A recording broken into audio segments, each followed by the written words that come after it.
Welcome back to my channel Mathematica. अब previous video में हमने वर्ड मास और परसेंटेज के कॉन्सेप्ट्स देखे हैं। आज हम अपने नेक्स्ट चैप्टर पे मूव करते हैं रेशियो और प्रपोर्शन। तो रेशियो क्या होता है और प्रपोर्शन क्या होता है, सबसे पहले हम यही समझ लेते हैं। तो अगर बात करते हैं रेशियो की, तो अगर कभी भी लिखा है ऐसे A अनुपात B, इसको क्या बोलते हैं? अनुपात, और इंग्लिश में इसको बोलते हैं is to, A is to B। इसका मतलब होता है A अपॉन B में से कितना, B में से कितना, वही होता है A। जैसे हमने बोला 12/20, तो 20 में से कितना? 12। एक वैल्यू को दूसरी वैल्यू के टर्म्स में लिखना, तो यहां हमने A को किसके में लिखा है? B में लिखा है। A को B के टर्म्स में लिखा है। यहां हमने 12 को किसके टर्म्स में लिखा है? 20 के टर्म्स में लिखा है। और वही अगर बात करें प्रपोर्शन मतलब समानुपात की, तो प्रपोर्शन मतलब क्या होता है? दो अनुपातों को कंपेयर करना। दो अनुपातों को कंपेयर करना, बेसिकली इसका मतलब इक्वल टू होता है कि A अपॉन B, मतलब A अनुपात B और C अनुपात D को कंपेयर करना। तो अगर इनको क्रॉस मल्टीप्लाई कर लें तो AD बराबर क्या आ जाएगा? CD आ जाएगा। यही होता है हमारा product of mean, product of extreme, ये एक्सट्रीम पे है ना, किनारों पे, बराबर प्रोडक्ट ऑफ मीन, जो बीच में, जो दो बाहर वाली संख्या है उनका गुणनफल जो दो बीच में है उनके बराबर होता है। अब अगर इसी से बात करें, इसी इक्वेशन से हम निकालते हैं अपना फोर्थ प्रपोर्शन। इस इक्वेशन से फोर्थ प्रपोर्शन मतलब क्या होता है? D। तो अगर D की बात करें तो D इस इक्वेशन से क्या हो जाएगा? A को नीचे भेजना पड़ेगा, C इंटू, ये तो गड़बड़ हो गया, C इंटू B था। तो अगर बात करें D की, तो C into B upon A, यही क्या हो जाएगा आपका? Fourth proportion. क्या हो जाएगा? Fourth proportion. अब बात करते हैं मीन प्रपोर्शन की। तो मीन प्रपोर्शन क्या होता है? A अनुपात B समानुपात B अनुपात C। तो मीन प्रपोर्शन मतलब बीच वाली वैल्यू। तो बीच वाली वैल्यू क्या हो जाएगी? B square. दो जो बीच में है उनका गुणनफल जो दो किनारों पे है उनके बराबर होगा, A इंटू C। तो मीन प्रपोर्शन होता है B, तो B बराबर क्या आ जाएगा? √A। यही होता है हमारा मीन प्रपोर्शन। अब अगर यही बात करें थर्ड प्रपोर्शन की, तो थर्ड प्रपोर्शन मतलब ये C की बात की जा रही है, तो C बराबर क्या हो जाएगा? A को नीचे ले आएंगे, B स्क्वायर अपॉन A। ये होता है तृतीय अनुपात और ये होता है मध्य अनुपात। ये मीन प्रपोर्शन मध्य अनुपाती, थर्ड प्रपोर्शन तृतीय अनुपात। अब कुछ रेशियो के कन्वर्जन ही देख लेते हैं सबसे पहले, कि अगर आपको किन्हीं तीन रेशियो की बात की जाए, आपसे कहा गया है A अनुपात B है 2:3 और B अनुपात C है 4:5, तो बताइए A अनुपात B अनुपात C क्या होगा? A अनुपात B अनुपात C क्या होगा? अब इसको सॉल्व करने के होते हैं तीन मेथड। तो सबसे पहले फर्स्ट मेथड की बात करते हैं। यहां भी है B और यहां भी है B, दोनों तरफ B है, तो इन दोनों की तरफ B है, मतलब ये दोनों वैल्यू एक ही होनी चाहिए। तो यहां पे 4 और यहां पे 3, तो दोनों को बराबर करने के लिए क्रॉस मल्टीप्लाई कर दे। ऊपर वाली पूरे अनुपात को 4 से गुणा कर दे और नीचे वाले दोनों अनुपात को 3 से गुणा कर दे। एक को ही थोड़ी ना करेंगे, करना तो दोनों को पड़ेगा ना। तो ये क्या आ जाएगा? 8:12 और ये क्या आ जाएगा? 8:15। तो ये आ जाएगा 12:15, 4 3 12। तो अगर बात करें तो A है क्या? 8, ये B है आपका 12 और C है आपका 15। यही हो जाएगा A अनुपात B अनुपात C। ये हुआ पहला तरीका, जब हमने क्या किया? B को बराबर कर लिया। कैसे बराबर किया? क्रॉस मल्टीप्लाई करके। दूसरा तरीका क्या है? दूसरे तरीके में आप क्या करिए, A, B और C का अनुपात लिखना है तो आप तीनों को लिख लीजिए ऐसे। अब A अनुपात B क्या दिया था उसके नीचे लिख लीजिए, B अनुपात C क्या दिया था उसके नीचे लिख लीजिए। अब B के पास की एक जगह खाली छूटी है तो B की वैल्यू लिख दीजिए, और इधर भी इस वाले B की वैल्यू छूटी थी तो हम इसके पास वाली वैल्यू 4 लिख देंगे। मतलब जिसके पास की जगह छूटी है आप वही वैल्यू लिख दीजिए, ठीक। और बस सीधे मल्टीप्लाई करके नीचे लिख दीजिए, 4 दूनी 8, 4 तिया 12, 3 पचे 15, 8, 12 और 15, यही आ जाएगा A ratio B ratio C। और अगर यही बात करें तीसरे की, तो तीसरा तो सबसे इजी है। आपको क्या करना है, जो भी आपको रेशियो दिया हुआ है, जो भी आपको रेशियो दिया हुआ है आप उल्टा n बना दीजिए। n ऐसे बनता है, आप क्या कर दीजिए उल्टा n बना दीजिए, उसकी वाटर इमेज बना दीजिए। तो क्या हो जाएगा, 4 दूनी 8, 4 तिया 12, 3 पचे 15, सीधे आंसर आ गया, कुछ नहीं करना है। तो जब भी आपको 3 रेशियो दिया हो तो सबसे अच्छा एक यही तरीका है, तीसरा वाला। सीधे आपको उल्टा n बना देना है और मल्टीप्लाई करके लिख देना है। अब इसी को जरा एक और एग्जांपल से समझते हैं, पर हम इनकी वैल्यू थोड़ी सी फ्रैक्शन में ले लेंगे। अनुपात भी भाई हमारे फ्रैक्शन में हो सकते हैं ना। जैसे हमने कहा A अनुपात B हमारा 1/2 अनुपात 4/3 है, और B अनुपात C हमारा 1/3 अनुपात 2/5 है। निकालना है हमें वही A अनुपात B अनुपात C। क्या तो उल्टे n वाला सबसे आसान है, तो उल्टा n ही बनाएंगे।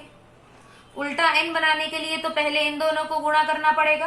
तो 1/2 गुणे 1/3 मतलब 1/6, 1/6, और 1/3 इंटू 4/3 कितना, B की वैल्यू क्या आ जाएगा 4/9, और आखिरी में इन दोनों को इंटू करना है तो 4/3 इंटू 2/5, 4 2 जा 8, 8/50, सीधे आंसर आ जाएगा। पर ये तो तब है जब हमको सिर्फ फ्रैक्शन में बताना, और अगर आपको फ्रैक्शन में नहीं बताना है तो आप कभी भी इसको इस तरीके से मत सॉल्व कीजिएगा, क्योंकि अभी आपको यहाँ क्या लेना पड़ जाएगा, एलसीएम लेना पड़ जाएगा, और ये आपकी कैलकुलेशन को टिपिकल ही बनाएगा, इजी नहीं करेगा। तो अगर आपको कभी भी फ्रैक्शन में दिए हुए हैं अनुपात, तो सबसे पहले आप उनका फ्रैक्शन ही यहाँ खत्म कीजिए, इनको क्रॉस मल्टीप्लाई करके। ये क्या आ जाएगा 3 अनुपात 8, ये क्या आ जाएगा 5 अनुपात, ये इधर गुणा होगा क्या आ जाएगा 6। अब आप उल्टा n बनाइए, आपका सीधे आंसर आ जाएगा 3 पचे 15, 5 इंटू 8 40, 8 इंटू 6 48, सीधे आंसर। अब यहाँ आपको एलसीएम लेना पड़ता है, आप एलसीएम लेंगे आंसर वही आएगा, आंसर गलत नहीं आएगा, पर ये ज्यादा कैलकुलेटिव हो जाएगा। अब इसका एलसीएम लेंगे क्या आएगा 90, 90 को इधर गुणा करेंगे तो 15 आएगा, इधर करेंगे तो 10 आएगा, इंटू ऊपर 10 करेंगे तो 40 आ जाएगा, ये इंटू 6 करेंगे क्या आएगा 48 आएगा। 90 तो सबके नीचे है तो 90 को हटा सकते हैं, तो 15, 40 और 48, यही आंसर सही में आएगा, पर ये थोड़ा सा लेंदी हो जाएगा, ये डायरेक्ट हो जाएगा। क्लियर हुआ। अब ये तो बात रही जब 3 अनुपातों को निकालना, और यही अगर आपको 4 अनुपातों को निकालना हो, A अनुपात B अनुपात C अनुपात D, तो यहाँ पे सपोज कीजिए आपको दिया हुआ है A अनुपात B 1 अनुपात 6, B अनुपात C 2 अनुपात 5, और C अनुपात D 3 अनुपात 4, और आपको निकालना है A अनुपात B अनुपात C अनुपात D, ये आपको निकालना है।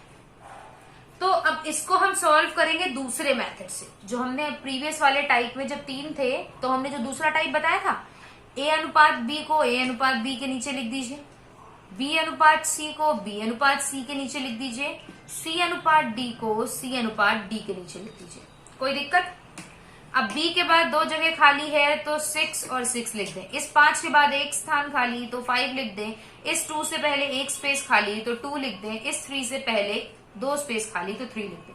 अब आपको कुछ नहीं करना है, बस मल्टीप्लाई कर देना है।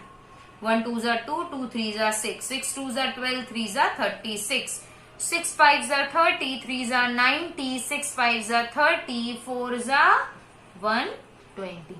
कॉमन कुछ दिख रहा है? 6, तो 6 से डिवाइड कर दीजिए। 1:6:15:20, यही हो जाएगा आपका रेशियो। अब यहाँ आपका A अनुपात B अनुपात C अनुपात D भी पूछ सकते हैं, A अनुपात C भी पूछ सकते हैं, B अनुपात D भी कुछ भी पूछ सकते हैं। तो A अनुपात C पूछेंगे तो क्या हो जाएगा? 1:15। B अनुपात D पूछेंगे तो क्या हो जाएगा? 6:20, मतलब 3:10। कॉमन है ना दो? तो जो भी वैल्यूज पूछेंगे वो वैल्यू हम इसमें की बता देंगे। अब थोड़े से कुछ क्वेश्चंस भी कर लेते हैं, बेसिक जो इन्हीं अनुपातों के बेस पे होंगे। जैसे पहले क्वेश्चन पे मूव करते हैं। पहले क्वेश्चन की बात करें तो आपको पहले क्वेश्चन में गिवन है कि कुछ पैसे को P, Q और R के बीच में बांटा जाता है। P, Q और R के बीच में बांटा जाता है। ठीक, कैसे बांटा जाता है भाई? बांटा जा रहा है तो अनुपात भी दिए होंगे, और अनुपात दिए हैं 2:5:7 में। फिर आपसे कहा गया है P और R का जो टोटल है वो Q से 200 ज्यादा है। 200 नहीं, 800 ज्यादा है। तो P और R का टोटल देखो, जो भी आपको वैल्यू स्टेटमेंट में दिया है उनको आप क्या कीजिए, रेशियो में कर दीजिए। P और R का जो टोटल मतलब 9, ये Q से मतलब 5 से कितना ज्यादा दिया है आपको? 800 ज्यादा दिया है। तो 9 5 से कितना ज्यादा है? हम कह दे 4 अनुपात की वैल्यू क्या दी हुई है? 800 दी हुई है। तो 1 अनुपात की वैल्यू क्या आ जाएगी? 200। और आपसे पूछा भी यही गया है कि P का हिस्सा बताइए, मतलब P की वैल्यू कितनी? 2 अनुपात कितना आ जाएगा? 400। सीधे आ गया। P और R का योग Q से, तो 9 5 से 4 ज्यादा, और दिया था कितने रुपए में ज्यादा? 800। 1 अनुपात की वैल्यू निकाल के हमें P की वैल्यू बतानी थी तो 2 की निकाल दी। Q की बतानी होती तो 5 की निकाल लेते, और अगर R की बतानी होती तो 7 की निकाल लेते। जिसकी वैल्यू निकालनी है उसकी वैल्यू हम निकाल सकते हैं। ठीक, होप सो क्लियर होगा। अगले क्वेश्चन की बात करते हैं। अगला क्वेश्चन आपके ट्रायंगल की साइड्स की बेसिस पे क्या बोला है कि त्रिभुज की भुजाएं 1/2 अनुपात 1/3 अनुपात 1/4 में है। तो भाई अगर अनुपात में दिया हुआ है और फिर दिया है पेरीमीटर, और पेरीमीटर दिया हुआ है 104 सेंटीमीटर, तो हम सबसे पहले इनका अनुपात ही खत्म करें। तो 3 अनुपात को खत्म करना है, लासा क्या आएगा? 12। तो इंटू 6, 3 से करेंगे इंटू 4, 4 से करेंगे इंटू 3, क्या आ जाएगा? 6:4:3, और 12 को हटा दे तो सीधे रेशियो क्या आ जाएगा? 6, 4 और 3 ही आ जाएगा। तो ये हो गई उनकी भुजाएं, ये पहली साइड, ये दूसरी साइड और ये तीसरी साइड। तो अगर परिमाप की बात करें तो परिमाप त्रिभुज का होता क्या है? त्रिभुज का परिमाप होता है भुजाओं का योग। परिमाप की अगर आप बात कर रहे हो कभी भी, तो परिमाप मतलब होता है ये जो बाउंड्री दिख रही है, ये बाउंड्री कितनी है, कितनी लंबाई है इस बाउंड्री की। तो सारी भुजाओं का अगर योग कर दे तो बाउंड्री पता चल जाएंगी। तो सारी भुजाओं का योग अनुपातों में कितना आएगा? 6 + 4 10 + 3 13। ये कहां से आया? अनुपातों का योग। और ये आपको कितना दिया है? 104 दिया है। तो भाई 1 अनुपात का मान क्या आ जाएगा? 13 कितनी बार 104? 8 बार। तो आपको निकालना क्या है? आपको लॉन्गेस्ट साइड निकालनी। तो सबसे बड़ी भुजा कौन सी? 6 अनुपात वाली दिख रही है, मतलब क्या? 48 सेंटीमीटर हो जाएगी सबसे बड़ी भुजा इस त्रिभुज की। ठीक, परिमाप मतलब होता है उनकी बाउंड्री का सम, और अगर त्रिभुज की बात करें तो सभी भुजाओं का योग ही परिमाप होता है। जब आपका त्रिभुज कैसा है? जिनकी भुजाएं बराबर ना हो। त्रिभुज तो 3 टाइप के होते हैं ना आपके भुजाओं के अकॉर्डिंग।